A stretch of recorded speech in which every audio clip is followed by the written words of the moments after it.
I'm your host Alexander Zabetta, and today we're going to continue our conversation on character creation. Now last time, we went over how to pick out your race, your class, and create a background. In this episode, we're going to be focusing on statistics, which means you're going to have to do a lot of math. Now I know math is everybody's least favorite subject, and I get it. Math is pretty hard. I wasn't the best at it.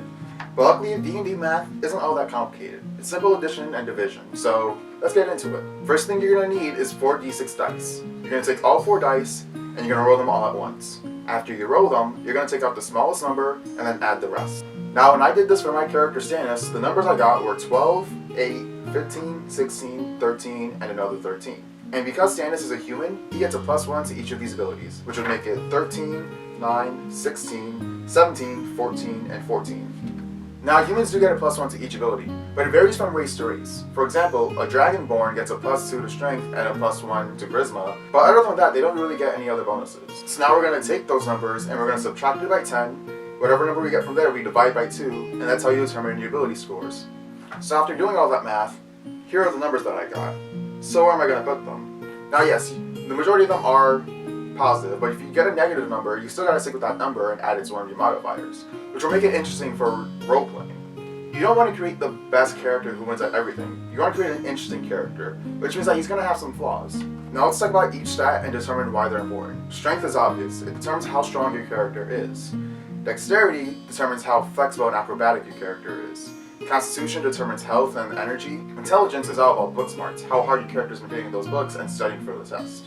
Wisdom is more about street smarts, knowing your way around the streets and knowing how to handle yourself in public. And charisma is about your interactions with people, whether they find you intimidating or likable.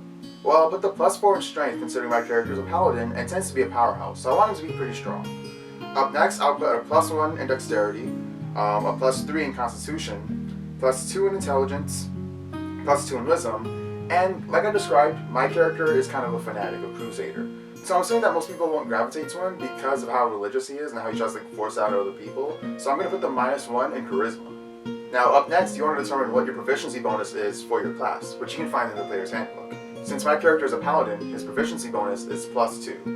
And I can choose to add that +2 in any of the ability modifiers that I want. So I'm going to add that to strength because like I said, I'm playing a paladin who's a powerhouse. So I can't use that +2 when I'm rolling just plain strength, but when I'm rolling a strength saving throw, or athletics, I can add that +2, which would bring it up from a +4 to a +6 when I roll my d20. Now that you've got all that figured out, you're going to add the ability scores into your saving throws and to your skills, and figure out which one correlates with which ability score.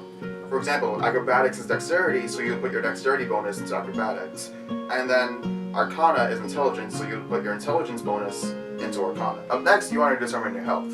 Now since my character is a paladin, at level 1, they get a health of 10, plus your constitution. And because my constitution is +3, my total hit points are going to be 13.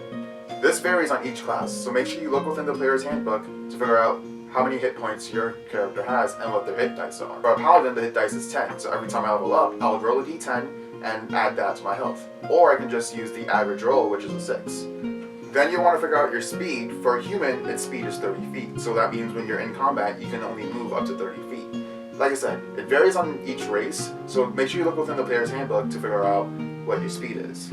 Initiative is going to be what your dexterity bonus is. My character's dexterity is a +1, so I'm going to have a +1 initiative.